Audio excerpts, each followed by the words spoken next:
그 최상병 사건은 참 너무 많은 독소 조항이 있죠. 독소 조항이 아니라 불편한 조항이겠죠. 저는 대통령이 최근에 한 말 중에 제일 좋았던 거는 국민은 항상 옳다랍니다. 그러면 최상병 특검에 대해서도 국민이 어떻게 생각하는지가 중요하죠.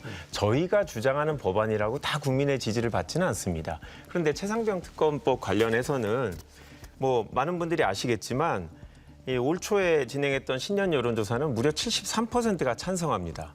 그다음에 요번 달에 보면 5월 중으로 특검을 통과시켜야 된다라는 게 무려 67%입니다.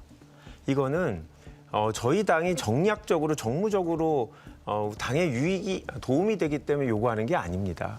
정말 선거 때 저희 당만이 아니라 이준석 대표를 포함해서 젊은 정치인들도 많이 얘기하고 여야 보수 넘나들고 모든 분들이 최상병 특검에 대해서는 긍정적으로 얘기하는데 이걸 만약에 대통령께서 기자회견을 통해서 법안의 세부적인 문제를 갖고 도저히 거부권을 행사할 수밖에 없는 이유를 설명한다면 이거는 아마 기자회견 후에 후폭풍이 가장 크다라고 생각이 드는데요. 오늘 당시에 같이 수색에 투입됐다가 살아남은 이런 분들이 공개 편지를 썼습니다. 그 내용을 보니까 당시에 살려달라고 이야기하는 최상병한테 아무런 역할을 하지 못하는 미안함을 어떻게 설명해야 될지 모르겠다. 그리고 한 가지 더 진실을 알고 싶다. 피해 복구를 하러 간 우리를 아무 준비도 없이 실종자 수색에 투입한 사람은 누구인지 궁금하다. 우리가 요구하는 것도 정무적으로 정략적인 주장이냐라고 현장에서 본인은 힘들게 살아온 그런 젊은 해병들, 예비역 해병들이 얘기하고 있습니다. 대통령께서 도대체 반대할 이유가 뭡니까? 국민들이 볼 때는 대통령이 혹시 관여된 게 아닌가 의심을 할 수밖에 없습니다. 이종손 국방부 장관을 호주 대사로 보낸 것도 이건 일반 다른 거부권 행사 법안하고 다릅니다. 뭔가 대통령이 관여됐기 때문에 저런 거 아닌가라는 의심을 하고 있는데 대통령께서 예전에 그런 말씀하셨잖아요. 특검을 왜 거부합니까? 본인이 죄가 있으니까 거부하는 거 아닙니까? 라고 후보 시절에 얘기한 적이 있습니다.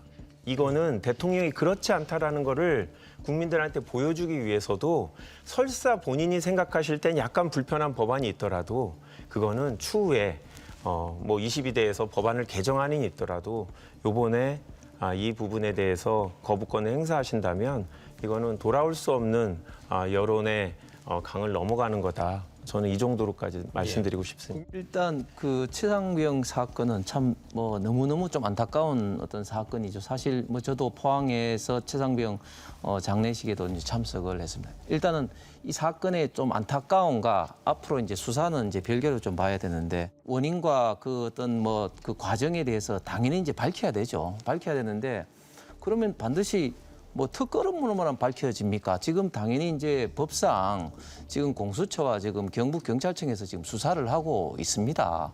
반드시 특검으로만 밝혀야 된다. 이런 식으로 하면은 모든 그러면 이제 사안에 대해서 지금 민주당에서 지금 다양한 어떤 종류의 어떤 특검을 지금 주장하고 있지 않습니까? 지금 조국 어떤 관련된 대표 관련된 것도 그렇고 지금 이화영 어떤 그 부지사 지금 관련된 것도 다 지금 특검하자고 지금 움직임이 있습니다. 그러면 이제 민주당식으로 하면은 모든 경찰, 검찰의 어떤 권력을 대통령 아니라 이제 민주당이 지겠다는 것이죠. 그래서 일단은 수사했던 결과를 차분하게 이제 기다려 봐야 된다. 그리고 또 두 번째는 당연한 거지만 특검의 어떤 수단은 이런 어떤 결과치에 따른 어떤 보완적인 어떤 수단입니다. 대통령이 이게 사실 개입할 게 뭐가 있습니까? 이게 법상 지금 현재 군사 어떤 경찰, 검찰에 대한 사항도 아니고 수사권도 없는 사항이기 때문에 기본적으로 직권남용이라든지 관련된 사항이 전혀 있을 수가 없는 사항이고 대통령이 그 개입될 어떤 여지도 없는 상황에 대해서 자꾸 그런 어떤 그런 그 음모론적 시각으로 접근해서는 좀 곤란할 것 같고 특히 잘 아시는 것처럼 여기에 대한 너무 많은 독소 조항이 있죠.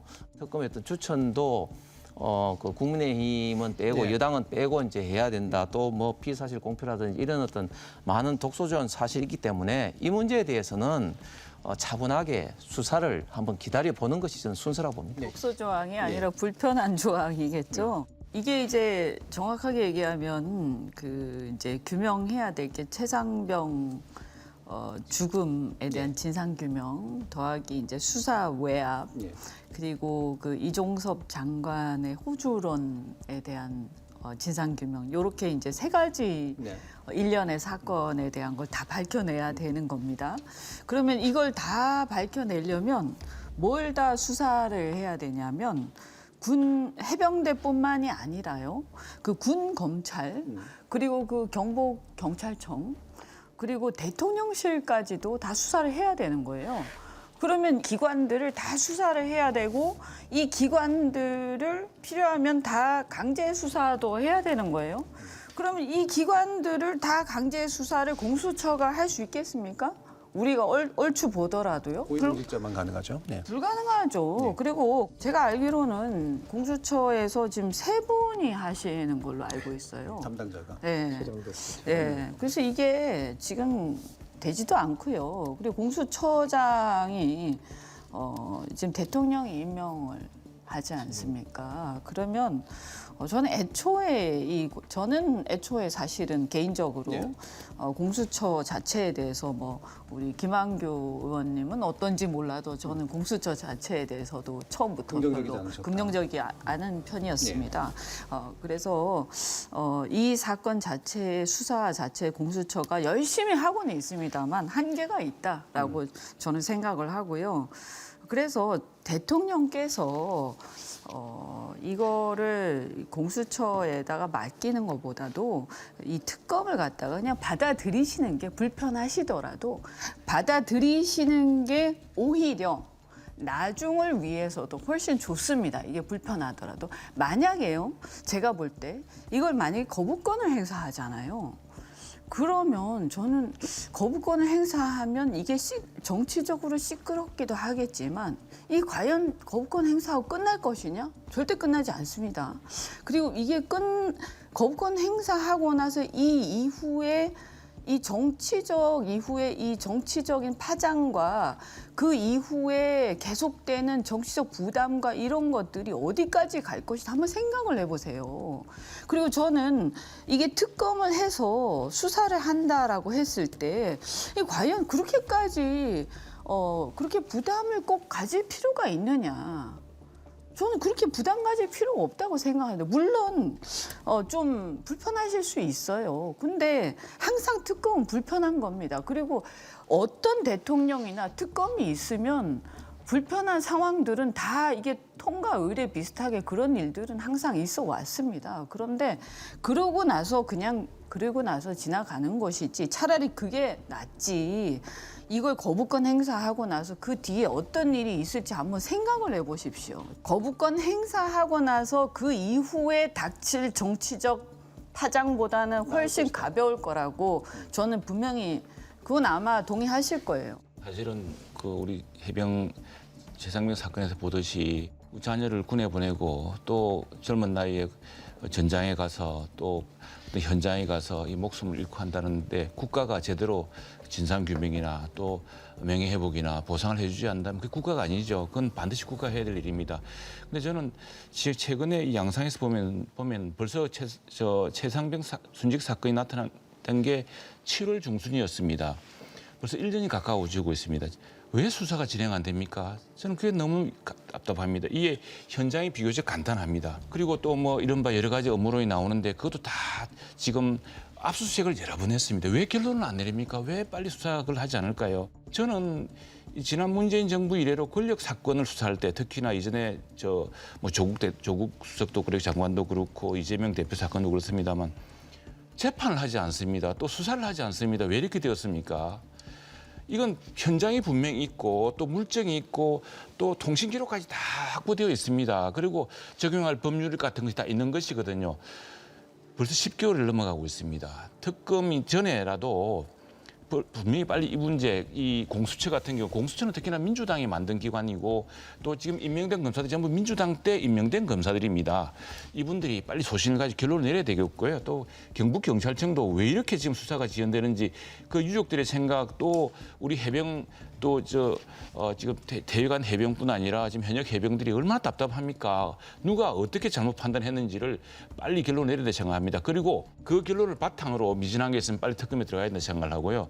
특검에 있어서 이제 그동안 많이 특검을 누가 뽑을 것인가 이런 문제 여야 간에 협의하면 됩니다. 그래서 내일 대통령께서도 아마 이런 부분에 대해서 지금 특검 이 문제를 어떻게 풀겠다는 아마 해법을 내놓을 거라 생각을 합니다. 예, 적어도 지금 할 문제는 아니다. 이제 특검은. 아니죠. 왜냐하면 자 특검을 하면 또 한 3개월 더 걸립니다. 예. 그럼 1년 지나서 조사할 겁니까?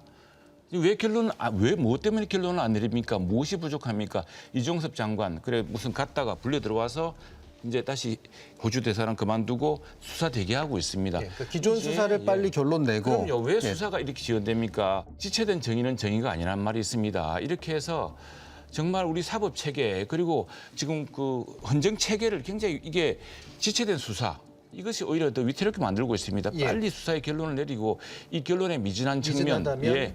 예, 그걸 가지고 해야 되고요. 예. 수사가 이렇게 빨리 진행이 안 된 이유가 뭔데요? 왜 이렇게 빨리빨리 안 들어오고 빨리빨리 수사가 안 된 이유가 뭔데요? 아니, 지금 그래서 조사했습니까? 이 사람들이 지금 왜 들어온 지 빨리빨리 안 일주일 들어왔는데요? 넘었는데 왜 지금 그리고 현명대 왜 상태랍니까? 지금 이게 수사 기록이 왜 빨리빨리 그거 안 되고 지금 이 경북 경찰청이라든가 이런 수사 기록들이 일리 가고 전리 가고 한 이유가 뭔데요? 그거는 군사부분법 그거를 보시면 왜 지금 알겠지만은 의원님이 약간 말씀하십니까? 이거랑 좀 사안이 다른 겁니다. 그리고 경북 경찰청이 하는 건 당시에 현장에서 순직했던 병사의 주변에 있던 상황들, 그 당시에 그 통신 기록 이게 다 나와 있거든요. 숨길 게 하나도 없습니다.